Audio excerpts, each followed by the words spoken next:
नमस्कार। सियासत में कहते हैं कि हारी हुई बाजी को पलटने के लिए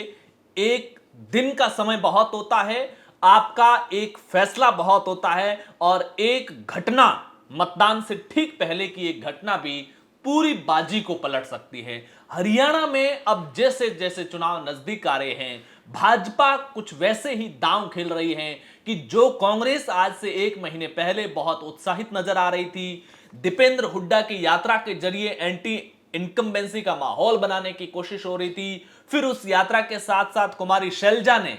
भी यात्रा शुरू की ताकि जो एससी का वोट जिस बिरादरी से कुमारी शैलजा आती है उसको भी एंटी बीजेपी एनवायरमेंट के जरिए कांग्रेस के पक्ष में लिया जा सके। लेकिन अब जब चुनावों में बहुत कम समय बचा है, हम अगस्त के महीने में खड़े हैं, सितंबर के आखिर में या अक्टूबर के शुरुआती समय में ऐसा बताया जा रहा है कि चुनाव हो सकते हैं और सितंबर 10-15 के आसपास आचार संहिता भी लग सकती है हरियाणा में। वैसे वक्त में बीजेपी जो एक के बाद एक फैसले ले रही है, ऐसा लग रहा है कि 2 महीने पहले कांग्रेस जिन लोगों के सहारे थी, जिन लोगों के सहारे का मतलब ये होता है कि राजनीति में कांग्रेस ने अपने कुछ गणित लगाए, प्रदेश लीडरशिप ने कुछ अनुमान लगाए कि बीजेपी से ये लोग नाराज है, ये लोग नाराज है, ये लोग नाराज है, ये तमाम मुद्दे हैं जिन पर बीजेपी को नुकसान है और उन्हीं मुद्दों पर कांग्रेस ने चुनाव को खड़ा किया, अपने कैंपेन को खड़ा किया। लेकिन कांग्रेस जिन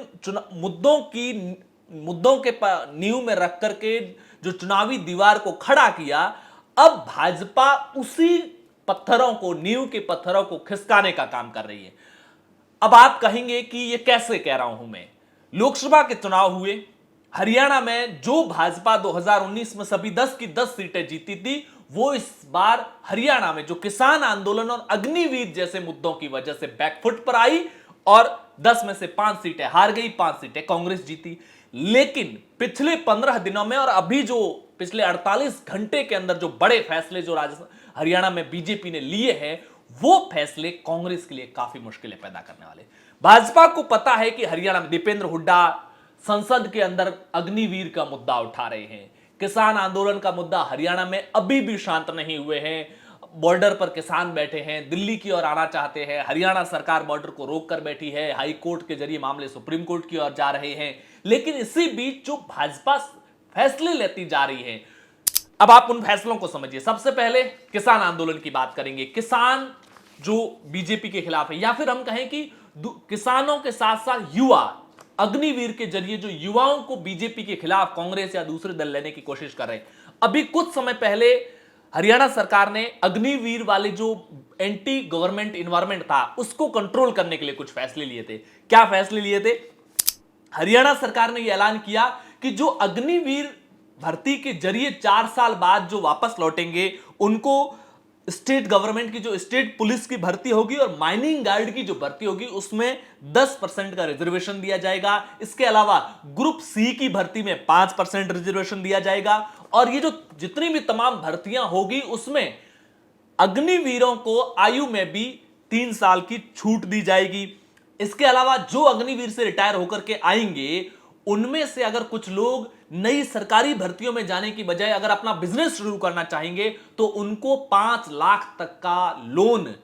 0% ब्याज पर दिया जाएगा। यानी कि कोई ब्याज नहीं होगा, सिर्फ आप लोन ले जाइए, अपना धंधा शुरू कीजिए और उससे जैसे जैसे आपकी कमाई होती रहती है वैसे वैसे वापस वो लोन जमा कर लीजिए, कोई ब्याज नहीं लगेगा। इससे पहले भी सेंट्रल गवर्नमेंट ने CISF हो, CRPF हो, BSF हो, ऐसी तमाम भर्तियों में अग्निवीरों को रिजर्वेशन दे रखा है, आयु के मामले में भी छूट दे रखी है, तो वहीं फिजिकल के मामले में भी सेंट्रल गवर्नमेंट ने छूट दे रखी है। तो अग्निवीरों के मुद्दे में और अभी भी मुझे लगता है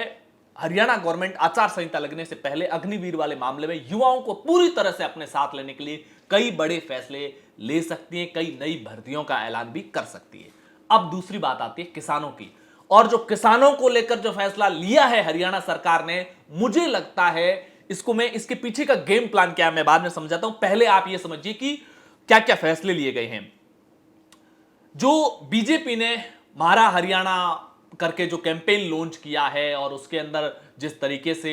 मुख्यमंत्री के नेतृत्व में पूरे हरियाणा की 90 की 90 सीटों पर जो यात्रा की जा रही है, उसमें पहले ही यात्रा में इतना बड़ा फैसला लिया गया है 133 करोड़ का कर्ज माफ किया गया है किसानों का। 133 करोड़ 55,48,000 रुपए का हरियाणा के किसानों का कर्ज माफ किया गया है। इसके अलावा जिस हरियाणा में पहले 14 फसलें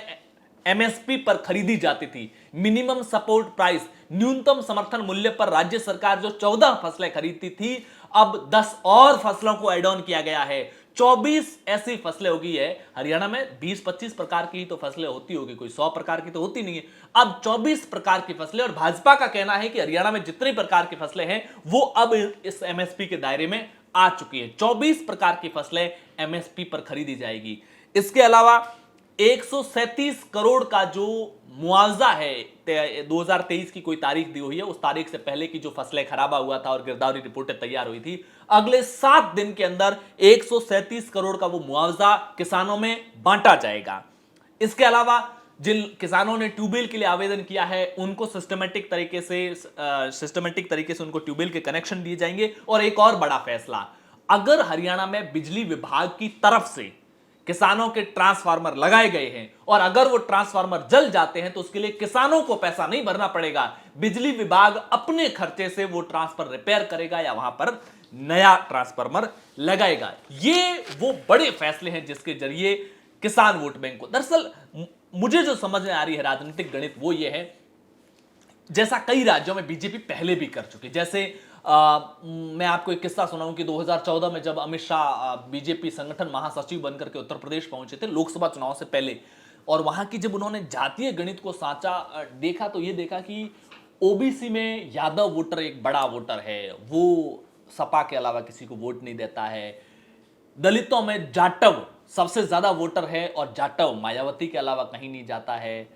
तो अमित शाह ने क्या किया, एक नया गुलदस्ता, जातियों का एक गुलदस्ता तैयार किया। उसमें ओबीसी के अंदर वो जातियां इकट्ठी की पार्टी के समर्थन में जिनका वोट बैंक बहुत ज्यादा, एक साथ बड़ा वोट बैंक नहीं होता था, छोटा छोटा कम संख्या में जो होते थे, लेकिन सबको मिला दिया जाए तो फिर ओबीसी में जो यादवों का डोमिनेशन था उसको खत्म किया जा सकता है। या फिर दलितों के अंदर भी जो नॉन जाटव दूसरी जातियां थी उनको बीजेपी के पक्ष में लिया ताकि जाटव जाति का जो डोमिनेशन है उसको खत्म किया जा सके। मेरा मानना है हरियाणा में भाजपा किसान आंदोलन के जरिए जो एक वोकल, एक जो अग्रेसिव कौम है हरियाणा की जाट कम्युनिटी, जिनको एक तरह से राजनीतिक तौर पर एक बड़ा जो 14 में सत्ता से बाहर होने की वजह से भी एक छटपटाहट है, पहले चाहे वो इनेलो हो या 10 साल उनका राज हो या फिर 10 साल जो बाद में कांग्रेस का राज हो, ये तमाम मिला दी जाए तो जाट समाज सत्ता में था, लेकिन जो सत्ता से बाहर की छटपटाहट है और किसान आंदोलन के जरिए एक और हरियाणा की गणित है। भूपेंद्र हुड्डा हरियाणा कांग्रेस पर पूरा होल्ड बनाए हुए हैं, दीपेंद्र हुड्डा के जरिए वो यात्रा निकाल रहे हैं, अपने बेटे को सीएम फेस के तौर पर प्रोजेक्ट कर रहे हैं। लेकिन कई लोगों का यह आरोप है कि भूपेंद्र हुड्डा हर विधानसभा क्षेत्र के अंदर अपने ही समाज से आने वाले लोगों को प्रमोट कर रहे हैं, तो एक जाति विशेष का ठप्पा भूपेंद्र हुड्डा पर लग रहा है। और कुमारी शैलजा का कांग्रेस के भीतर भी अपनी बात को मजबूती से रखने के पीछे कॉन्फिडेंस यही है कि भूपेंद्र हुड्डा के पक्ष में अच्छा खासा जनाधार है, लेकिन वो जनाधार है जो वोकल है हरियाणा का, यानी कि भूपेंद्र हुड्डा के समर्थन में वो उतने ही लोग हैं जितने उनके समर्थन में खुलकर बोल रहे हैं। तो बीजेपी किसान के नाम पर जाट वर्सेस अदर, किसान मामले में भी एक डिवाइडेशन करना चाहती है कि जो नॉन जाट जो किसान है, बिरादरी से आने वाले लोग हैं, क्योंकि हरियाणा में किसानी एक बड़ा पैसा है, उनको कांग्रेस से तोड़ा जा सके और साथ ही साथ बीजेपी का जो ग्राउंड लेवल का वर्कर है, जो एक थड़ियों पर चोटों पर जो चर्चाएं होती है और उसमें जो बैकफुट पर नजर आता है, उसके पास में लॉजिक क्या हो किसान आंदोलन की काट के तौर पर। तो कई बार ऐसे बड़े फैसले जो होते हैं, उनके जो आंकड़े होते हैं, वो गांव देहात बूथ स्तर पर जो पार्टी का कार्यकर्ता होता है उसको अपनी बात मजबूती से रखने में लॉजिकली भी उसको सपोर्ट मिलता है। अब देखना होगा कि अग्निवीर और किसान मामले में जिस तरीके से बीजेपी आचार संहिता लगने से पहले पूरा खजाना खोलने का मूड बना चुकी है, ये दांव अगर बीजेपी के मंसूबों को कामयाब करता है तो फिर कांग्रेस का सत्ता में आने का रास्ता काफी मुश्किल होने वाला है, क्योंकि एंटी बीजेपी वोटर फिर से डिवाइड होगा जेजेपी, इनेलो बसपा गठबंधन और कांग्रेस के बीच में। आपकी क्या कुछ राय है कमेंट बॉक्स में जरूर बताइए। हरियाणा पंचायत पर पहली बार आए हैं तो चैनल को सब्सक्राइब कीजिए, वीडियो को लाइक और शेयर जरूर कीजिए। शुक्रिया।